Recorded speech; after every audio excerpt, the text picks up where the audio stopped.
Ce soir, branlette.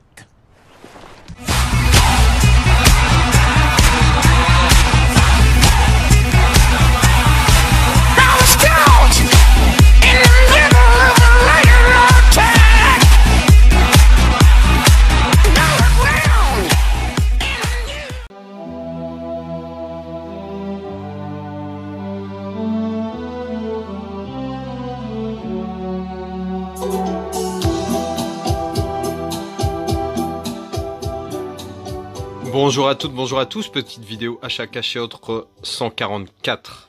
Eh ouais, là je suis pas en train de nous dire peut-être 142, 143, non j'ai regardé et c'est bien la 144. Black Wonderful Life, sympa, c'était sympa, un clip en noir et blanc, c'est bien trouvé, original. Alors les achats sont vraiment divers et variés, il y a du Blu-ray amarré, il y a du Blu-ray Steelbook, il y a du Blu-ray Metal Pack, il y a du DVD, il y a de la BO, il y a du collector. Voilà, on peut pas faire mieux. Je vais prendre les choses complètement dans le désordre, on va dire par catégorie, pas par catégorie, ce qui me tombe sous la main. J'ai mis ce que je voulais présenter là sur le côté. On commence tout de suite avec un film que j'ai commencé à regarder, je n'ai pas fini parce que j'ai dû faire autre chose. C'est le Mission avec Robert De Niro et Jeremy Irons. Donc j'avais le DVD, j'ai fait plaisir à quelqu'un et je me suis acheté le Blu-ray parce que c'est un film que j'ai envie de voir vraiment ardemment. J'aime beaucoup ce Robert De Niro, enfin le Robert De Niro de l'époque, on va dire. Et puis ce truc un peu de catholique qui essaie d'imposer et de convertir les peuples sauvages, on va dire, à la chrétienté, au catholicisme, à Dieu, etc. C'est assez intéressant parce que c'était pas toujours fait comme il fallait, n'est-ce pas? Et donc voilà. Et justement, je crois que Robert De Niro est pas forcément le gentil dans l'histoire et Jeremy Irons c'est plutôt le mec qui essaie d'apporter la religion, mais dans le bon sens du terme. Ensuite, je vais passer très vite sur ce steelbook de Rampage hors de contrôle, donc c'est le 4K et je passe très vite parce que je l'ai beugné et je suis très énervé, je l'ai fait tout à l'heure. J'étais en train de ranger un truc, il y a un objet qui est tombé ping dessus. Bon, c'est pas un drame absolu, hein. Le film n'a rien, donc c'est l'essentiel. La boîte est toujours là, hein. Il y a juste un petit poc, ça peut faire vintage. Peut-être je vais en rajouter plein de pocs et puis le griffer un peu, puis ça passera mieux. Non, je plaisante, mais bon, c'est toujours un peu bête, le truc, je viens de l'avoir. Mais bon, c'est comme ça. Bon, Rampage hors de contrôle, je l'ai regardé il y a 2 jours avec mes enfants. Film effectivement popcorn. Assez impressionnant au niveau des cascades. Jeffrey Dean Morgan, celui qui joue Negan dans Walking Dead, c'est un peu le bémol, je le trouve vraiment pas bon dans son rôle, je le trouve vraiment pas terrible en cow-boy à 2 balles avec une dégaine de merde. C'est mon avis. Dwayne Johnson fidèle à lui-même mon amour des primates n'a pas démérité, on va dire, parce que même si là c'est forcément hyper image de synthèse et compagnie, moi j'aime beaucoup le comportement de ces animaux en règle générale, et là c'est bien retranscrit, on va dire. Alors j'avais eu ce Metal Pack vide par Rémi de Steelbook Paradise quand il était venu et malheureusement je n'avais pas Braquage à l'italienne, The Italian Job, avec l'excellent Mark Wahlberg et la belle Charlize Theron. Il y a aussi Edward Norton, Jason Statham, Donald Sutherland, donc une grosse distribution, un des meilleurs films de braquage, on va dire pas sérieux, un peu comique, un peu vous m'avez compris, qui est très bon, et ouais, je l'avais pas, donc j'ai ces choses faites, récupérées, j'ai trouvé dans un cache justement la marée, donc c'est super bien tombé, voilà. Donc je suis ravi d'avoir ce Italian Job.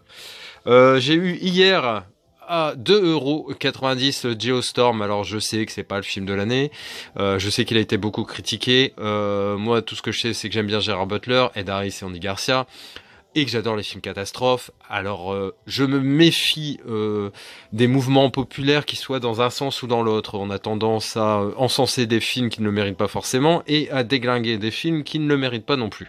Donc fuck l'avis général et on se fait son avis personnel et ça va très bien comme ça. Donc Geostorm je regarderai, c'est peut-être une bouse intergalactique ou un film très acceptable, un film popcorn, et je vous dis, moi je suis quelqu'un de tolérant vis-à-vis du cinéma, je n'essaie pas de voir dans chaque film un message profond, quelque chose qui va bouleverser ma vie, donc j'accepte beaucoup de choses, voilà. Donc je suis là pour me divertir quand je regarde un film, Sinon, je vais voir un psy si j'ai besoin d'autre chose. Hein. Je me suis trouvé, j'avais en DVD cet excellent film, cette excellente comédie donc Quand Harry découpe Charlie, donc parodie de Quand Harry rencontre Sally, avec l'excellent Mike Myers hein, qu'on retrouve dans Wayne's World ou encore les Austin Powers évidemment. Donc très content d'avoir chopé ce film en Blu-ray, le DVD est déjà offert à quelqu'un. On va enchaîner avec de la BO. Alors j'avais trouvé il y a pas longtemps au Furet dans une offre hyper intéressante la BO notamment celle de Top Gun. Donc je suis très content avec le titre bien sûr mythique de Berlin, je sais pas comme vous voulez, Take My Breath Away. Donc c'est various artists hein, mais il y a vraiment de très bonnes choses, très bonnes choses avec du Jerry Lee Lewis, du Otis Redding, du Ray Terus Brothers. Qu'est-ce que je connais d'autre voilà. Enfin bref, très content d'avoir cette BO de Top Gun et en plus vu que ça va très bien avec ma filmo Tom Cruise hein, parce que en fait moi les BO je les joins à côté des films qui correspondent. Hein. J'ai pas d'étagère spéciale BO, je fais un truc assez original et aussi sympa donc du coup il y en a un peu partout dans la pièce mais je sais où les trouver parce que forcément il y a le film qui correspond avec. J'avais pris également, forcément très connu, la BO du Grand Bleu, d'Éric Serra, film de Luc Besson, film de 88 hein, je crois, donc ce film a 30 ans quand même, c'est assez impressionnant. J'ai beaucoup de souvenirs de My Lady Blue, hein, qui est d'ailleurs chanté par Eric Serra, ou The Big Blue Overture, donc avec les bruits de dauphins en fond, voilà, ambiance marine assez sympa. Ensuite, j'ai pris pour ma fille à 50 centimes la BO de Mulan parce qu'elle connaît les chansons par cœur, elle le regardait tout le temps gamine. Et effectivement, ça n'a pas loupé. J'ai mis ce disque et elle a enchaîné avec les paroles directement. Donc franchement, très content de cet achat, ça lui fait très plaisir. J'ai trouvé une édition sympathique d'Ali avec Will Smith, hein, donc Mohamed Ali, son histoire. Et je vais joindre cette BO qui est vraiment excellent, pareil avec des artistes différents, mais qui est vraiment très bonne, très musique black des années 60. Voilà, très sympa cette musique de Ali. Ensuite, j'ai encore quelques comédies à vous présenter. Il y aura ensuite encore du Blu-ray et du collector. Donc un film sans prétention avec la belle Janet Jackson dont j'ai acheté il y a pas longtemps d'ailleurs le best-of. Donc bah voilà, j'ai même pas forcément envie de vous raconter l'histoire, ça doit pas pisser bien loin, ça va pas casser trois pattes à un canard. En gros, tomber amoureux est facile, rester est une toute autre histoire. Ça, on est d'accord. Tout à fait d'accord. Alors là, c'est la surenchère, hein, après American Pie, Sexy Movie, tout ce qui s'ensuit, on a eu une tripotée.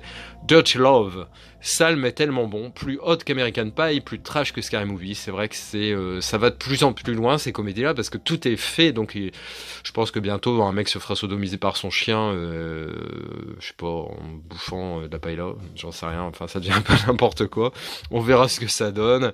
Moi, j'aime bien de temps en temps regarder. Je pourrais pas en enchaîner deux d'affilée, hein, mais de temps en temps, j'aime bien. Voilà, il y a souvent des bonnes musiques. Ça, ils arrivent à rythmer le film de manière assez sympa. Il y a souvent de très belles filles, ça on peut pas le nier. Et puis après des situations cocasses, ouais, voilà, un petit peu d'érotisme, de sulfure, de luxure. Alors ça, j'étais très content de le trouver. Pareil, je l'ai trouvé hier, un film avec Kathy Bates, hein, qu'on a du mal à imaginer dans Misery, où elle a un rôle complètement radicalement différent, d'où grande performance d'actrice à mon sens, quand on est capable de jouer deux styles complètement différents et se mettre en danger. Moi je trouve ça vraiment très bon. Et il y a Rupert Everett, hein, qu'on ne voit pas beaucoup, enfin j'ai pas beaucoup de films avec lui, donc très sympa, une histoire de groupie, d'amant, de maîtresse, voilà, c'est très british, donc je sais d'avance que je vais adorer. Film pas commun, hein. Ensuite, La Ville Fantôme, donc c'est un peu une parodie entre Ghost et Sixième Sens, hein. Son secret, il voit des gens qui sont morts et ça l'agace. Ça a l'air vraiment très bon, hein. En gros, il va mourir. Il va pouvoir converser avec les spectres, hein, les fantômes, et en gros il y a sa veuve, hein, son ancienne femme qui était à Léonie, qui va tomber amoureuse, et lui est témoin d'un peu tout ça, et ça crée des situations bien cocasses, bien rigolotes. Ensuite, toujours dans le même style, hein, mais cette fois-ci avec deux belles gonzesses sur le retour quand même, Goldie Hawn et Suzanne Sarandon. que j'aime beaucoup. Et là, elle joue le rôle de deux groupies. Voilà, superstar à l'écran, nanana. Elle joue les ex-groupies déjantées dans une comédie attachante et drôle servie par une distribution exceptionnelle. À la fin des années 60, les deux amis inséparables se déchaînaient dans les milieux rock et s'affichaient aux côtés de toutes les idoles pop munies d'une guitare et d'un chromosome Y. Près de 20 ans plus tard, etc., etc., etc. Ensuite, un film avec une distribution de malades, hein, Sean Connery, Dustin Hoffman et Matthew Broderick. Alors, j'adore Matthew Broderick, vous le savez, j'adore, bien sûr, la folle journée de Ferris Bueller. Il y a Dustin Hoffman, voilà, qu'on ne présente plus, Rain Man, le lauréat, etc. Et Sean Connery, pareil. Le mec qui vieillit pas, enfin là, on le voit plus dans rien, et j'ai un peu peur d'apprendre sa mort, voilà. Les gens ne sont pas immortels et je pense qu'il a déjà un âge bien avancé. Donc très très sympa, une histoire de famille gangster, on va dire. Ensuite, alors ça, j'étais très content, je me suis changé, j'ai fait une mutation de DVD en Blu-ray pour ces films suivants, il y en a 3. Donc il y a le 60 secondes chrono, avec Nicolas Cage et Angelina Jolie. Très content de me choper ce film en Blu-ray, parce qu'il y a un moment, en fait, quand les DVD, je les ai vus plein de fois et que je sais que c'est des films qui resteront toujours dans ma vidéothèque, qui sont super importants, que je vais revoir régulièrement. Bah ouais, j'essaie de les convertir quand même, parce que déjà ils vont durer plus longtemps. La période de vie, on va dire, d'un Blu-ray est quand même supérieure à celle du CD, rien que par le fait qu'il soit récent. Et puis la qualité forcément va quand même être un petit peu au-dessus. Donc le 60 secondes chrono avec une bande originale très très bonne, très sympa. On reste dans les productions Bruckheimer avec le Armageddon, film de Michael Bay avec l'excellent Bruce Willis, la belle Liv Tyler et Ben Affleck. J'adore ce film, je l'avais vu au cinéma à l'époque. Pareil, une BO de fou que je n'ai pas, que j'ai envie de me procurer, mais que j'avais fait cadeau à Rémi. Donc c'est pareil, j'essaierai de me la rechoper. Je t'interdis, Adrien, si tu regardes cette vidéo, de me la commander. Donc Armageddon, très très bon film, catastrophique, fin du monde imminente, et heureusement que les États-Unis sont là.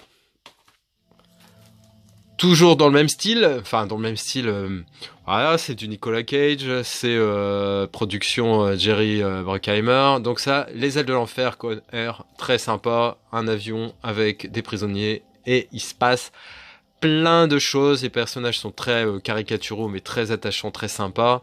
Il y a notamment, bien sûr, le John Malkovich, et on voit John Cusack. Très très bon souvenir de ce film, donc ravi de l'avoir en Blu-ray. Je suis tombé sur cette édition, alors je sais pas comment ça s'appelle, c'est une espèce de truc magnétique, métallique, hyper brillant, très très joli, de The Amazing Spider-Man, le destin d'un héros. Il est vraiment très très beau. Donc j'avais une édition Blu-ray amarré classique, hein. Je vais vous l'ouvrir, je pense que ça devrait être faisable.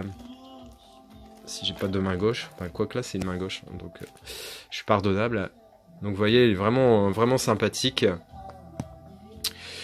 J'adore la matière, c'est très très joli. J'en ai un comme ça, c'était Natural Born Killer, donc c'est même plus le titre en français. Je fais mon Jean-Claude Van Damme, hein, voilà. Tueur né, voilà. Tueur né, et donc que m'avait offert Rémi, et donc pareil, il m'avait donné l'emballage, on va dire, qui est super beau, et j'ai mis la galette dedans. On va terminer par une très très belle édition collector d'un film que j'adore, un film de Guillermo del Toro, à qui l'on doit notamment La Forme de l'eau tout récemment, que j'ai beaucoup aimé. C'est le Labyrinthe de Pan, donc vous voyez, façon livre, très très gros objet, l'édition ultime. Je sais qu'elle va sortir la même en Blu-ray, donc je passerai mon tour, parce que celle-là est dans un état neuf, et je l'ai eu, je crois, 6,90 € dans mon cash. Le le vendeur a tout de suite pensé à moi quand il l'a reçu, enfin quand il l'a acheté. Et effectivement, il m'a prévenu, et j'étais ravi, parce que c'est vraiment une très très belle édition.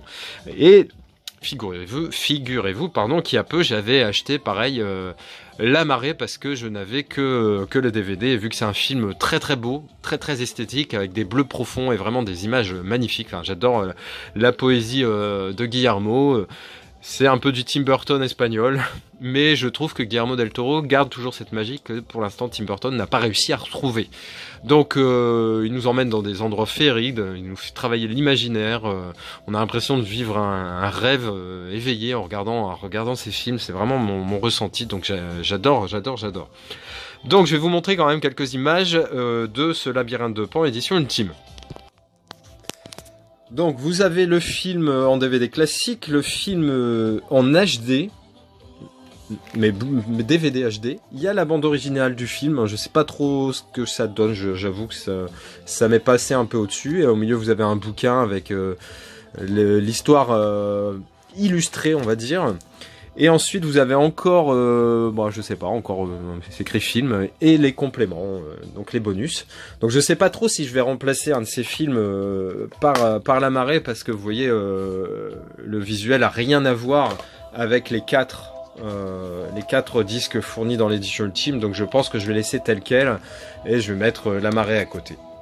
Voilà, donc là c'était vraiment pour l'objet, parce que finalement la galette, le support, je l'ai en Blu-ray.